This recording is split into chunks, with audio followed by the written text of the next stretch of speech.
आप सब जानते हैं कि 28 तारीख को उधमपुर में दो अलग अलग जगह पे बस में ब्लास्ट हुए थे। एक 28 की रात को लगभग 10:30 बजे और दूसरा 29 की अर्ली मॉर्निंग कोई 5:30 बजे के करीब। दोनों ही जगहों पे बस स्टैंड थे और जो रात को पार्किंग होती बसेस की, वहाँ पर बसेस उस वक़्त लगाई गई थी। इत्फाकन ब्लास्ट के टाइम पे बस में सवारियाँ नहीं थी, मगर बगल में कुछ लोग, एक दो जो बस में होते हैं, उनको हल्की फुल्की लगी थी। मुझे ये बताते हुए खुशी हो रही कि ये ब्लास्ट का केस बहुत ही कम समय में उधमपुर पुलिस के ऑफिसर्स ने एडीजी साहब की क़यादत में वर्कआउट किया है और इसमें जो दोषी है उसको पकड़ लिया गया है। पूछताछ के दौरान उसने अपनी इन्वॉल्वमेंट तस्लीम की है, मानी है, और ये चीज़ें भी पता चली हैं कि ये ब्लास्ट जो किया गया उसमें जो आईडीज़ इस्तेमाल हुई वो कहाँ से आई, कैसे आई, किसके कहने से आई। मैं थोड़ी सी तफसील जो स्पेसिफिक इस केस में है चाहूँगा कि एडिशनल डीजी जम्मू आपके साथ शेयर करें, और उसके बाद अगर आपके कुछ सवालात होंगे तो उन सवालात का जवाब देंगे।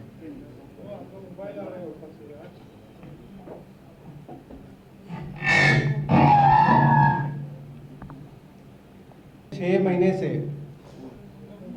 ये देखा गया था कि आतंकी संगठन अपने पुराने कॉन्टैक्ट्स को रिवाइव करके उनका इस्तेमाल आतंकी गतिविधियों के लिए कर रहे थे। इसी सिलसिले में जैसा कि आप जानते हैं कि कुछ मॉड्यूल्स को पकड़ा गया था, जिसमें पिछले उधमपुर ब्लास्ट के एक्यूज भी शामिल थे। इसी कड़ी में मोहम्मद अमीन भट्ट इलियास खुबैब, जो डोडा का रहने वाला है, इसने उधमपुर में पिछले ब्लास्ट में भी इसका हाथ था और अभी के ब्लास्ट में भी इसी आतंकी ने, जो कि पाकिस्तान में जाके सेटल हुआ है, वहाँ से इसने अपने कॉन्टैक्ट्स को रिवाइव किया, जिसमें असलम शेख नाम का आतंकी, जो बसंतगढ़ उधमपुर का रहने वाला है, उसको इसने सोशल मीडिया ऐप्स के ज़रिए कॉन्टैक्ट किया और उसके बाद इसको 21 तारीख सितंबर को इसने कहा कि तुम्हें कोई सामान जो है मैं ड्रॉप करवाऊंगा ड्रोन के ज़रिए, उसको पिकअप करना है।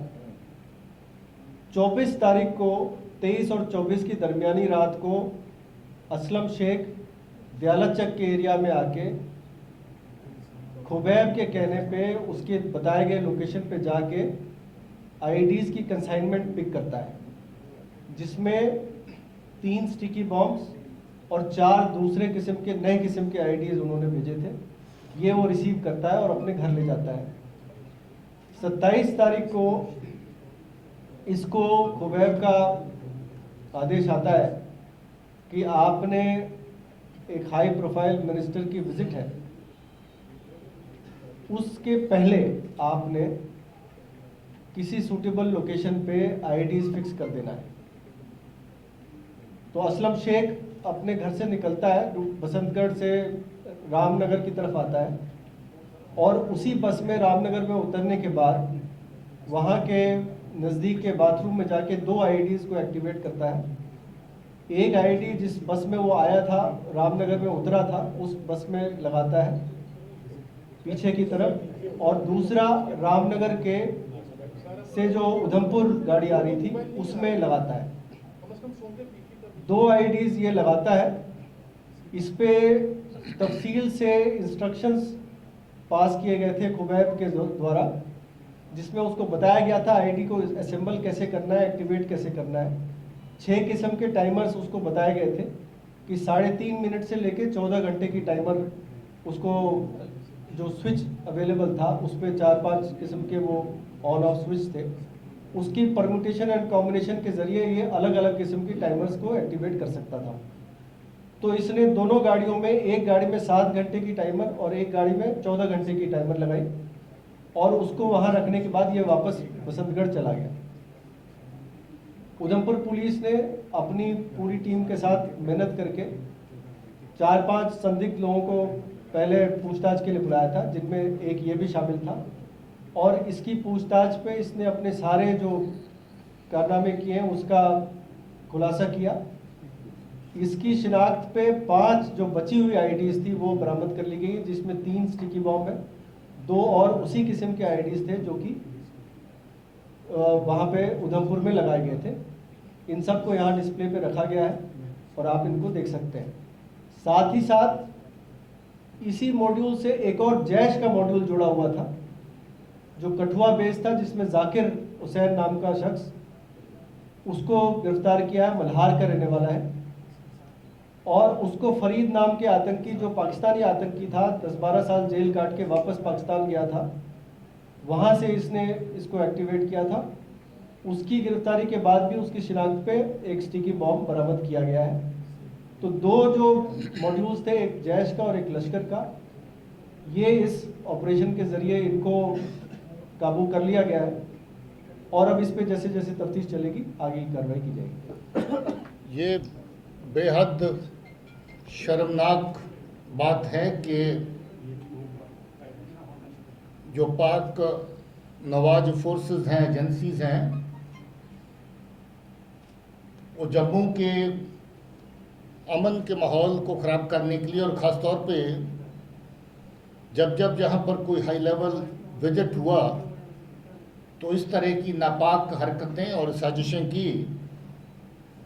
आपको याद होगा कि ऑनरेबल प्राइम मिनिस्टर का विजिट जब हुआ था तब जैश के 2 फदाइन जहाँ पर जम्मू शहर में आके ठिकाना बनाए बैठे थे ताकि उस विजिट के साथ साथ कोई बड़ी कार्रवाई करें, मगर उस वक़्त भी ये अच्छा हुआ कि पुलिस की सतर्कता के रहते टाइम सिर पता चला और उन दोनों आतंकियों को न्यूट्रलाइज किया गया और जैश का बहुत बड़ा मॉड्यूल जो था उसको ध्वस्त किया गया। इस बार भी ये लश्कर का मॉड्यूल है, बेसिकली असलम शेख लश्कर के साथ वाबस्ता है। 2005 में ये एक्टिव आतंकी होता था और बिलावर के केस में गिरफ्तार हुआ था जिसमें इसको सज़ा हुई थी और थोड़ा ही अर्सा पहले जेल से शूट करके ये वापस आया था और जेल से छूटने के बाद ही ये पाकिस्तान में बैठे अमीन के खुबैब जिसको कहते हैं उसके कांटेक्ट में आया और इसको ये कार्रवाई दी गई कि इस वक्त जो बड़ा एक विजिट दिल्ली से प्लान हो रहा है उसके पहले कोई बड़ी कार्रवाई की जाए और उसको जगह भी दी गई कि उधमपुर में जहां पहले किया था उसी जगह पर इस तरह के फिर से 2 बड़े धमाके जो हैं उनको अंजाम दिया जाए। मगर अच्छी बात है कि ये भी पुलिस ने बड़ा कम टाइम के अंदर इस केस को पूरे को एक्सपोज किया, इस बंदे को आइडेंटिफाई किया, इसको पकड़ा, पूछताछ की, जिसके दौरान इसने सारा कुछ मान लिया है। पॉसिबल था कि अभी भी इसके पास आईडी और अवेलेबल थी, अभी 5 आईडी और इसके पास अवेलेबल थी और अगर ये पुलिस की गिरफ्त में नहीं आता तो हो सकता था कि और भी इस तरह की आतंकी कार्रवाइयाँ ये 2-3 दिन के अंदर जो हो जाती। और इसके साथ ही दूसरा केस जिसका जिक्र एडिशन डी साहब ने किया, जो बी बिलावर का रहने वाला लड़का है और वो जैश के साथ कॉन्टेक्टेड है, उसको भी उसी एरिया में, बॉर्डर के एरिया में आईडी जो है वो फराहम की गई ताकि वो भी को फर्दर उसको आतंकी कार्रवाई के लिए इस्तेमाल करे। मगर अच्छा हुआ कि उस केस में भी वो आईडी पहले ही बरामद हो चुकी है और वो लड़का पकड़ा जा चुका है।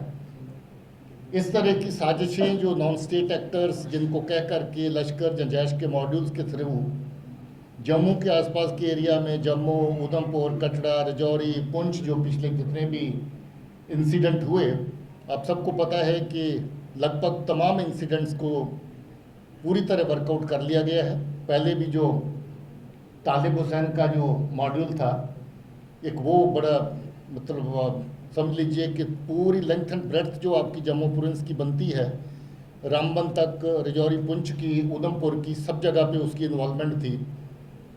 उसके बाद भी एक बड़ा मॉड्यूल जो जम्मू में बैठ कर के जम्मू से ही चल रहा था, वो मॉड्यूल भी बस्ट किया गया। और अब जो तीसरा मॉड्यूल जो बड़े लेवल का, और चौथा वो जो फदाइन अटैक के लिए लोग आए थे, इस तरह की नकलो हरकत बार बार जहाँ पर होती है ड्रोन का इस्तेमाल होता है।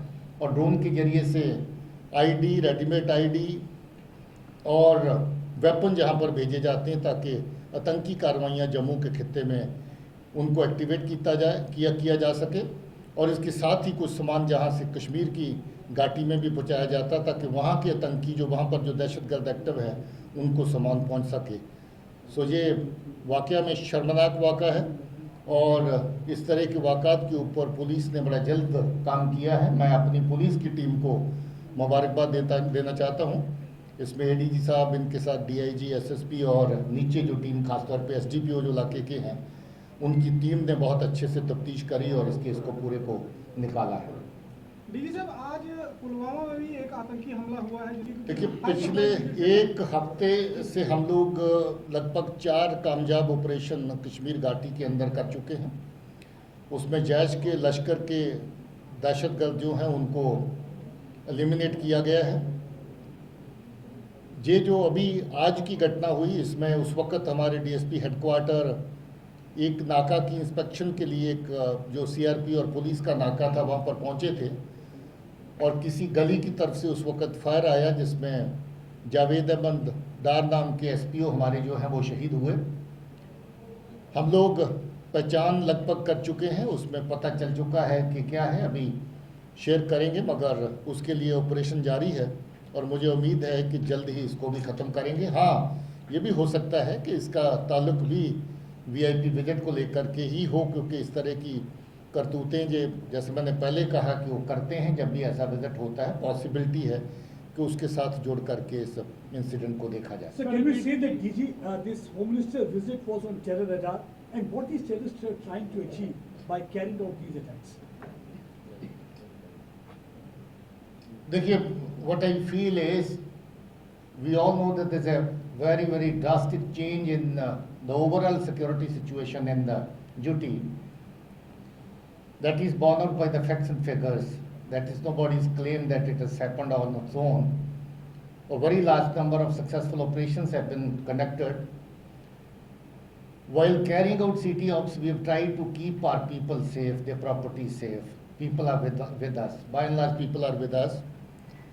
We have also tried to hit the terror ecosystem on various fronts, as a result of which overall security scenario is much better. Today you do not have the kind of situation which prevailed there 3-4 years back.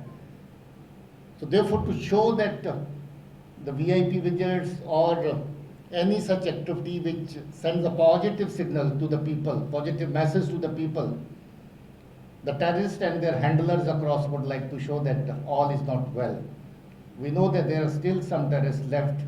Our operations are on and we would be able to take care of them. Because he is here to launch several development projects, can we say that Pakistan is enemy of development, can't see the smile on the faces of people they are trying to target? Absolutely, you are right. Pakistan is an enemy of development, is a lover of destruction. That is what they've done for the last 30 years, over 30 years. They won't like any developmental activity to happen. They won't like people to heave a sigh of relief and lead a normal life. So definitely Pakistan and its agencies have been ensuring that the valley remains not in peace but in disturbance. But now that things are better, things are improving every day. So therefore, sir, definitely I would say that that is the purpose behind this kind of acts. That in this case also, in the Udhampur twin blast case also, weapons were smuggled through drones. Sir, it's a huge challenge for the security agencies. We understand that many steps have been taken to counter the drone menace. Sir, what else will be done? Because time and again we have seen that weapons are being transported and even drugs are being smuggled to ruin the future of youth of Jammu and Kashmir. What are the steps being taken to counter this threat? See, the one thing that has been very, very favorable to us is that we have got a lot of int available with our police and our intelligence working here. And that is why we've been able to successful to bust so many modules who are indulging in weapon smuggling through the use of drone. One single case, over 30 sorties were received by a particular person, and that case, that module was busted. Similarly, most of the sorties which were planned to carry out terror attacks, ready-made IDs were sent from across. Police and the security forces and the intelligences and information, we were able to intercept most of them. I think as a technology, we are working to ensure that we have better countermeasures on ground. But as of now, whatever has been done in terms of surveillance devices that we have and our human int and other technical int, we've been able to thwart most of their attempts. We would like to do more in this regard and we are working on it. Sir, yesterday the Jammu and Kashmir police and the Punjab police carried out an operation in Poonch wherein a drug racket was busted. Sir, we have seen in the recent past that there are attempts being made to revive terrorism in Punjab. So have you been able to find any connection between Khalistani terrorists and the terrorists operating in Jammu and Kashmir so far, sir? Would you like to comment on this Pakistani terrorists and JK terrorists? So far, during investigation of any case, there is no definite link of Khalistani terrorists with the terrorists operating here. But yes, there are intelligence inputs which indicate a possibility towards that, and we are investigating that as well. Terror funding part, definitely there is a very strong link between what has been happening in Punjab and what is happening in JK. Most of our terror organizations, terror outfits were getting funding from the narco trade that happens via Punjab as well. So that kind of connection between the operatives in Punjab and operatives in J&K has been seen. But generally the handlers across in Pakistan seem to be common in both the cases. They are the ones who control the operations in Punjab and this side, but there is no direct linkage as of now, which has come in any of our investigations. Sir, in the morning, one ex-military terrorist was killed in Shopian, LED. Yeah, the terrorists, couple of days back, we had launched another operation in Shopian. This fellow was able to escape that day, and today we again had hint about him, and that operation was successful. Shopian police launched an operation, and they've been able to eliminate him. So that guy belongs to Lashkar-e-Toba and he's a local militant from that area. Sir, ex-militant की बात की आपने. Apart from sticky bomb, what are the new kind of IEDs recovered from that terrorist? कहेंगे? There are three types of sticky bombs which have been recovered. Sticky bomb is basically a bomb which has a magnet. So there are three kinds of such bombs which have been recovered so far, from small to big. Apart from this, there are some other new types of bombs which have been used this time, and the details of it which will be given to you just after the presentation. You can see it yourself. The shape and kind is available. That would be on display outside. Sir एक सवाल x militants पे आपने कहा कि इसमें भी x militant जो है वो इन्वॉल्व है. तालिब हुसैन के टाइम पे भी हमने देखा था कि एक्स मिलिटेंट ही इन्वॉल्व था. ठीक है, उसका वो काफ़ी टाइम से ठेकेदार भी था. और एक्स मिलिटेंट्स को लेकर किस तरह से अब आपकी जो नीति है, क्योंकि एक्स मिलिटेंट्स हम देख रहे हैं कि वो फिर से बड़ा एक्टिव हो रहे हैं. और जम्मू प्रोविंस की बात करें वो काफ़ी एक्टिव हो रहे हैं. उसको लेकर पुलिस जो है वो किस तरह से इस पर कार्रवाई कर रही है? ये सिर्फ जम्मू प्रोविंस का ही मसला नहीं है. जो एक्स मिलिटेंट है, even in Kashmir many of them became active, and there's so many examples of the people who became active again and again. Third time, fourth time they became active, and I'm happy that most of them stand eliminated.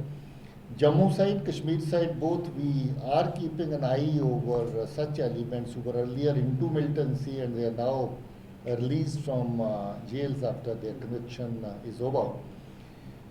We are watching them and we keep an eye over them, and definitely wherever such linkages come, we will take action. Can we say that surrender policy of the previous governments have failed? If you see the way they are getting recycled and being used for terror related. I won't like to make a comment on this.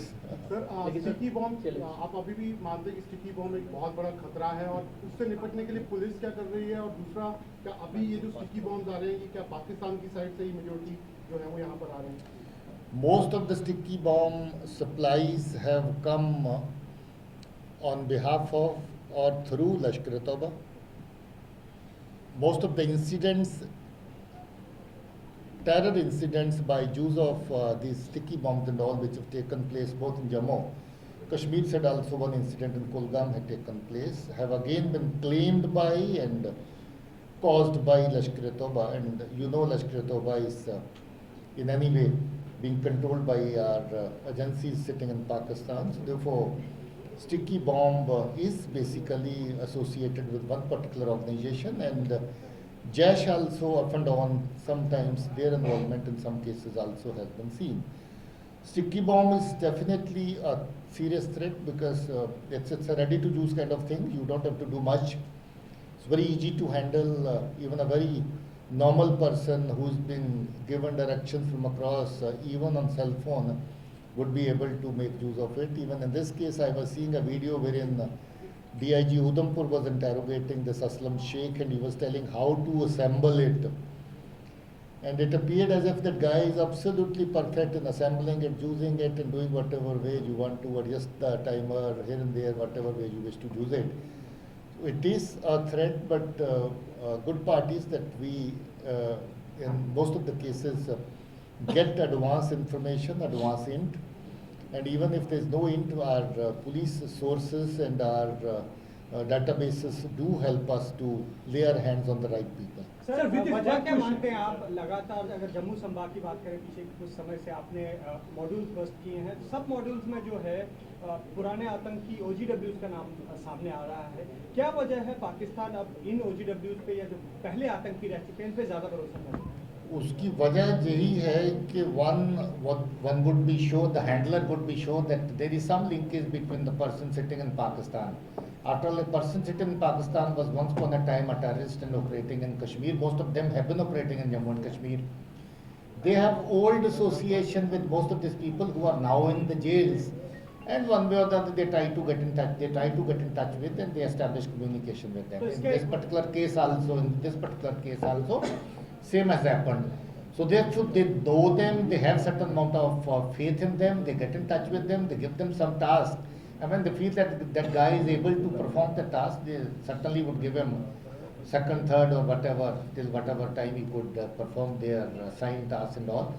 So that is precisely the reason why they rely more on the persons who have got terrorist background. But it's not that every time they have used these guys only. On the contrary, in Kashmir region, the new modules, the hybrid terrorists, they hardly have any record of terror activities in the past. So they come in touch and they become terrorists only when they go in for first activity of terrorism, they become terrorists. So they hardly have any past record. So it's both way. You also make use of the guys who've been in touch with you, old associates sitting in jail or outside the jail now, and also the new ones who are fallible, who are of impressionable age, who can easily become prey to your machinations. So therefore, that is how they carry it.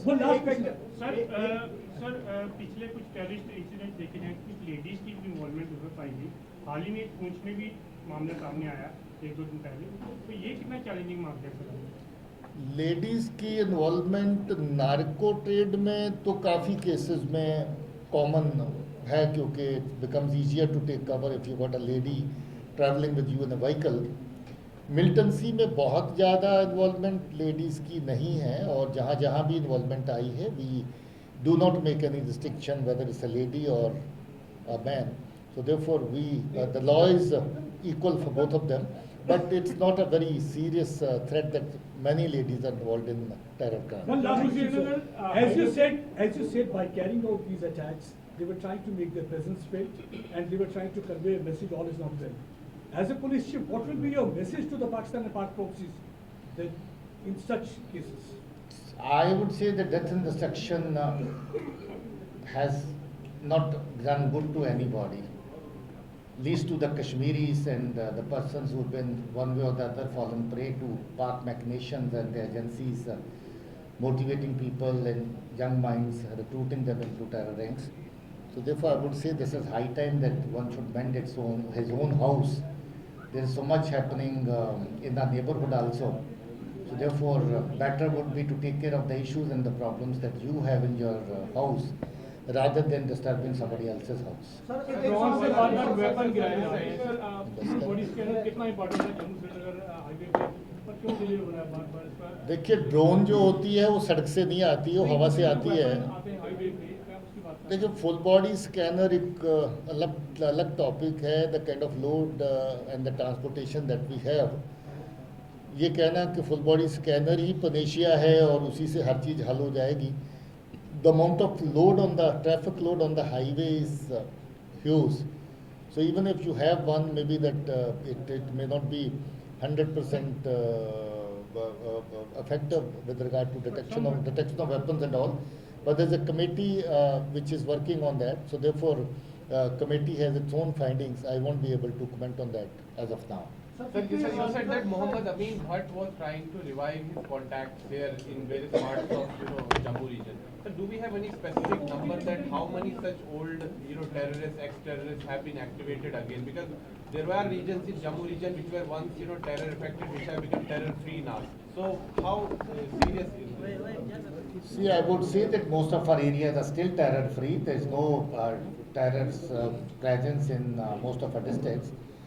It's off and on that some module is activated, and that activated module carries on certain acts and subsequently gets busted, gets caught, and faces legal action at the hands of police.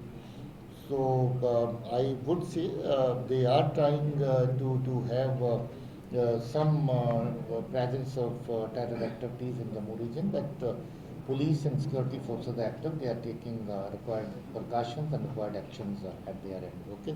Thank you very much. Thank you very much.